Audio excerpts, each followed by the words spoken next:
you would look at a 5-star and you would think to yourself, he's definitely going to pan out, correct? Well, Correct. most of the time, but I've seen a lot of 5-stars fall flat on their face. So I'm going to go ahead and ask this question. What the H? Let's get that, pull that up. But first, it's time for what the H, if I can find it on my screen. What the H is it on my screen? What the? What was he thinking? Release the hounds. The Dave Hooker Show. Keep cool. A presentation of OffTheHookSports.com. All right, so Caleb's going to pull the list up of the top prospects that Tennessee has committed in the Vols 24/7 composite ranking. Now, here's why I adhere to that ranking as opposed to ESPN, Rivals, On3, and all those. A couple of reasons. ESPN, I think, does the best job, but they don't have enough people, and they never will. I think Craig Harbert and all those guys do a fantastic job, but they're not going to judge past about 300, okay, which is what they do. And then I believe that there are politics that go in play with all the other recruiting services. That's why I liked working for ESPN, because nobody told me you got to give that guy another star because he committed to USC or whatever. So the other ones, I don't think that's the case. Sorry, bad.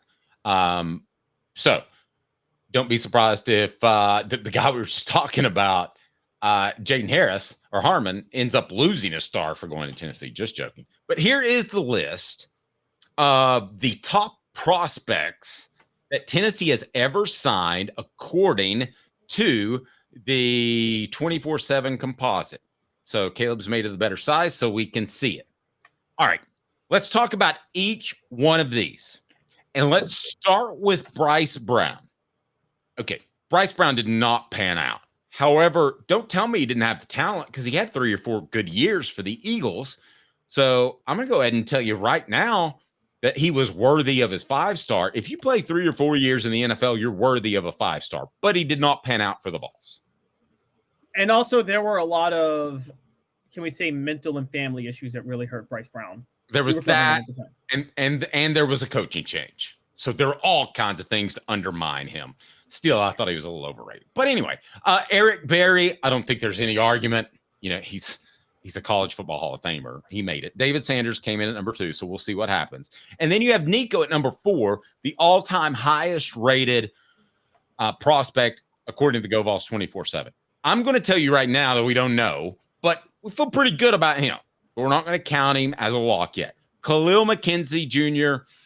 was overhyped because it was a bad quarterback class, and he had a legacy. Tennessee fans got excited. This goes back to, I think the rankings were affected, Caleb, by the fact that Tennessee has such a large fan base on one particular recruiting site. I thought he was overhyped from the get. So that one didn't pan out. I thought he would have been a valuable 5-star had he been converted to an offensive lineman from the start. I could not agree with you more. Like from the get.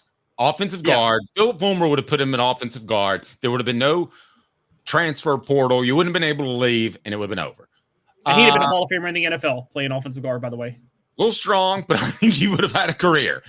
Gerald Riggs Jr., I can't say he completely – I can't say that he lived up to his 5-star billing, but a lot of running backs don't, and it depends on a lot of other factors. He had all kinds of coaching unrest during his time. Your thoughts on Riggs? I think Riggs just had bad luck. Remember, in 2004, he was a 1,000-yard rusher while being the backup running back to Cedric Houston. And 2005 was his year to really break out. And one, he got hurt in the offseason, and then he suffered a season-ending injury during the season. And also, he dealt with you covered that team, Dave, the quarterback issue everybody talked about with Rick Clausen and Eric Gaines. The other part is, I think everybody forgets this. Remember how out of shape the offensive line was in 2005? It's like they didn't even bother with summer workouts that year. They were so lazy, that offensive line unit was. Yeah, no, totally agree. So, Gerald Riggs Jr., and then you have Michael Munoz. Again, we're talking about what? 1, 2, 3, 4, 3 of the 3 of the top 5 had their legacy guys. That factors into it. I will say, though, this may surprise you, Michael Munoz was worthy of a 5-star ranking because he walked on campus and started as a freshman. He didn't And he was an have All-American. Yeah, I mean, he didn't have an NFL career, so some people look at him as just kind of okay. But okay for 4 years at left tackle, or above average for 4 years at left tackle, you'll definitely take that. So I would What have if to they say, also, if Michael Munoz wasn't injury prone, and maybe if he had played guard, he probably could have had a long NFL career. yeah, I was told he had 0 cartilage left in either knee. Yeah, Like he needed. I think he may have. I don't know this. I think he may have gotten knee replacement in his 20s, which is unheard of. I could believe that. I mean, Michael Munoz it wasn't that he wasn't great. He had injuries galore. I was told that it was a combination of just a bad genetic and the fact that he played football so much, which is one of the reasons I think kids should play all sports. But that's a whole different topic. All right, Jabari Davis. He didn't live up to the 5-star ranking. He did when they weren't in full pads. He looked like a monster out there. He looked like the best tailback I'd ever seen, including Jamal Lewis. But when they put pads on, it was different. He was a slow running back. I'm just gonna say he looked more like a fullback out there than a running back. And I actually think Sean Bryson was a faster player than Jabari Davis. He was, other than maybe as a freshman. I'd like to see him lining up when Jabari was lean as a freshman. When he came running the first time before they put pads on in preseason camp back in, when would that have been? 2001? Yeah, I thought this guy's a star. And then he put pads on, and I was like, this guy gets tackled. Demetrius Morley, he showed up and he was at Tennessee, and he was practically a starter at safety from the get. It's hard for me to say. Now, he had off-field issues. He left the program and came back, but was he worthy of a 5-star? I would have to say. He's hard to figure out because here's the thing with Demetrius Morley. He came back in 2008, and then 2009 was supposed to be his real season where he and Eric Berry were going to start at safety together, and Lane Kiffin dismissed him. You know more about why. I don't know why Demetrius Morley was dismissed. I feel like Lane Kiffin was trying to make room for his own freshmen and his own recruits during that time, but could be a little more to the story, but it was very weird. But I wonder how he played that year. Like, Demetrius Morley was a heck of a player. I mean, he was a heck of a player. He's listed as a cornerback on this, but he played safety, and he was an amazing safety when he was on the field. Yeah, he dealt with off-field issues, and Caleb, I don't think he ever completely grasped the defense. I'm trying to say this in the nicest possible way. The next player on the list is well worth talking about. As I remind you, Hooker's Hangouts. One is Asia Cafe. Treat yourself to authentic Asian cuisine, handcrafted from guarded family recipes. It's on Callahan. 5 locations to choose from. At least my location is on Callahan. AsiaCafe.org, right down below AsiaCafe.org. And they have the 6-to-1 Brazilian Cocoa Energy Booster Premix Instant White Coffee. Best coffee I've had in my life. The Golden Label coffee bag. With the Lim family on there, you can go to AsiaCafe.org and order it there. It is absolutely unbelievable since 1909. The next player on the list would be Darnell Wright. Lived up to expectations. Ready to move on? Yeah. Do we need to debate that? Brandon Jeffries. The opposite. I hadn't said his name since about 2006. Yeah, he was part of that 2002 class that, I don't know, Dave. I'm trying to figure out. Tennessee had about 5 top 5 classes in the 2000s. And I'm trying to figure out which one was the biggest bust of a recruiting class. And the 2002 class might be on there because the 2 stars of the 02 class were Brandon Jeffries and James Banks.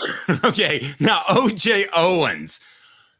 That is a guy whose ranking improved, and the composite takes all these different rankings and adds them together.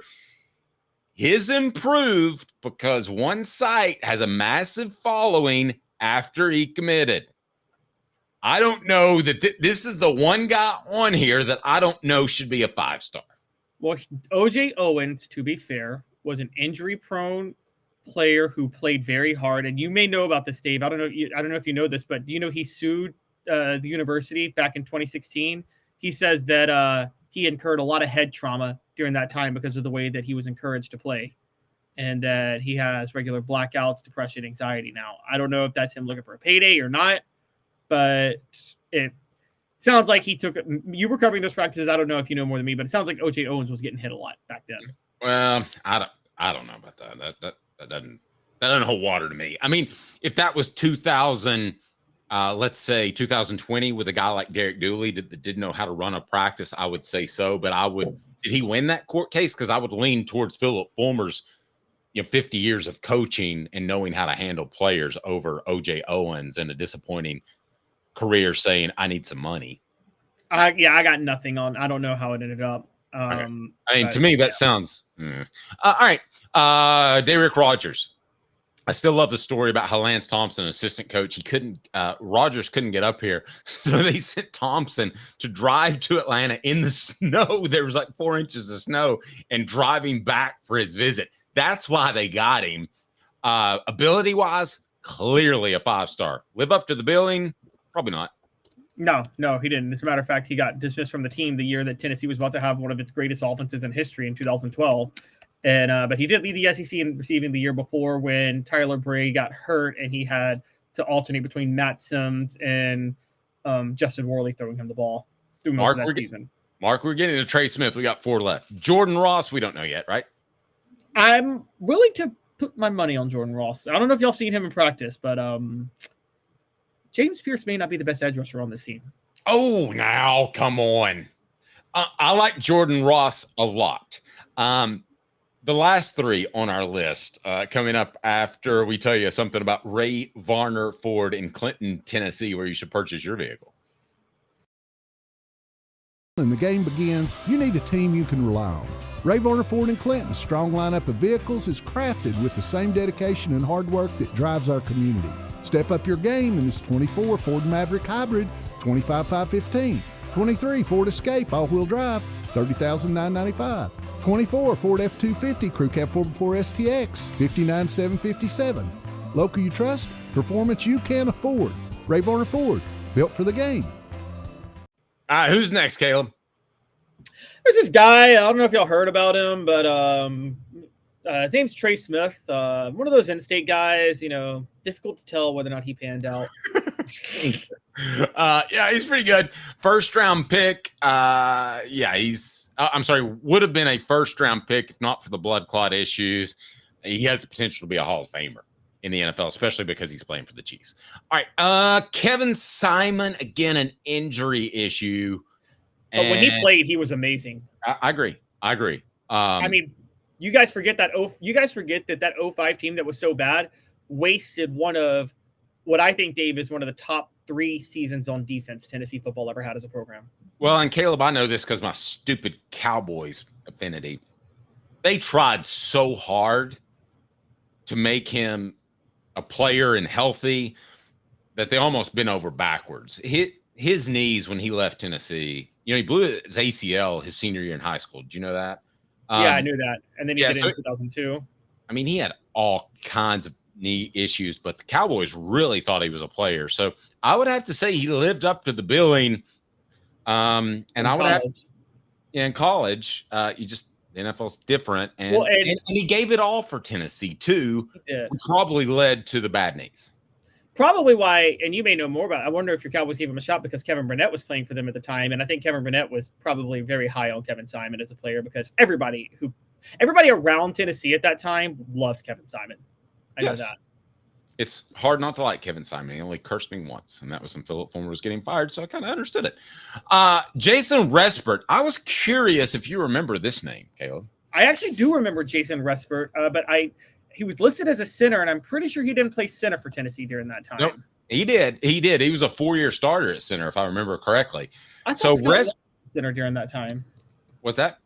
I thought Scott Wells was playing center. Wells may have played center before Respert. Respert was at least a 3-year starting center. So the weird part about Respert, do you remember the story about his recruitment? Do you remember him? No.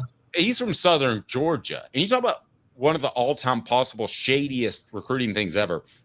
So Florida convinced him to go to Gainesville for an official visit. And this is back when you're worried to death. Official visits flip guys. He looks like a Tennessee guy. He's been committed to Tennessee. Don't go. And then he got accused. I don't want to say anything's a minor assault, or anything's minor sexual assault, but he got accused of something that didn't really hold water while he was down there. And there was a sense among a lot of Tennessee fans that they basically had him down to get him in trouble because they knew he was going to end up at Tennessee. I don't believe that a coach would do that, but and that is, that's next level. Is that by your determination? Is that that's crazy? I'm not going to say that's crazy because I mean I know people will go to lengths to recruit. So, but I mean that's my bad. I took the list. Oh, no, it's fine. That was the last one on the list. But long story short, Jason Westbrook worked out. So how many guys on that list worked out? Now there's two questions: how many worked out? How many lived up to their billing? So Bryce Brown 0 for 1, Eric Berry 1 for 1. I'm talking about the ones that finished. Khalil McKenzie, no, 1 and 2. No. Okay, 1 and 2. Gerald Riggs 2 and 2. Michael Munoz 3 and 2. Jabari Davis 3 and 3. Demetrius Morley when he played 4 and 3. Darnell Wright 5 and 3. Brandon Jeffrey 5 and 5. 6 and 5. 7 and 5. 8 and 5. I mean, we're talking like 9 out of 14 were as good as advertised, but 2 of those 9 did get dismissed from their team eventually, and so it's difficult to say. But in terms of the rankings, David Sanders is at the tippy top, so he's up there with Eric Berry and Nico Iamaleava and Bryce Brown. And the highest one that didn't pan out was Bryce Brown. Okay, which he's the highest rated talent. In other words, what I'm telling you right now is there's an 80% chance that David Sanders is a 3-year starter at left tackle. Yes, and here's the other part with this. A lot of the guys, some of the reasons for some guys who didn't work out, we just named Demetrius Morley and Rick Rogers. I don't want to say like bad character, but guys who did get dismissed from the team. You know what I mean? Guys who obviously had issues. Did anybody watch that David Sanders commitment on Saturday? Does he strike you as a guy that would ever get dismissed from any football team he played for? No. And I like the way he handled his recruitment. He didn't flirt with a lot of places. He didn't get caught up in I didn't think he got caught up in it. He still made a decision. You know, he wanted to take a final look at a couple of other schools.